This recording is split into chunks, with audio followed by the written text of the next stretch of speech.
Saul started as a good man and king, but he fell quickly from that.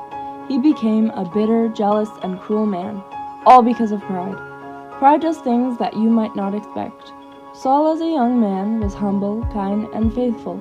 Saul as a king was prideful, deceitful, and faithless. Saul's downfall started when God asked him to destroy everything in a war, including all people and livestock. Saul decided he wanted to capture the kings and keep the good cattle and sheep. Once he was back from war, his good friend Samuel, who was also a prophet, came to him. Samuel was greeted warmly. "Lord bless you, I have carried out the Lord's instructions." Saul lied to his friend and a prophet of God. Samuel heard the sheep and cattle, so he convicted Saul enough for him to say, "I have sinned." But Saul didn't mean it. He only used it as a way out. Saul did this many times. Lying is one of the many things that pride does. We all know David, the harp player, giant slayer, and amazing king. Saul delighted in David's skill for a short while. Once David started to win wars and befriend Saul's son, Saul began to fear him. He feared the loss of his throne and power, so Saul attempted to kill David, more than once. Yet when David had the opportunity, he spared Saul.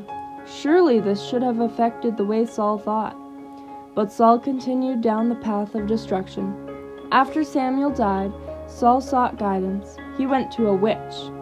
At the witch, he summoned Samuel, but what he told Saul only made Saul sorrow more. Saul's faults followed him to death. Once again, at war, Saul's sons died and the army was losing. Saul knew he would be killed, so he told his sword-bearer, "Draw your sword and run it through me, that I may not die by the hands of the unclean." His sword-bearer was too afraid to kill his king, so Saul took his own sword and killed himself. What a sad way to die, and all because of pride. His pride stopped him from truly repenting.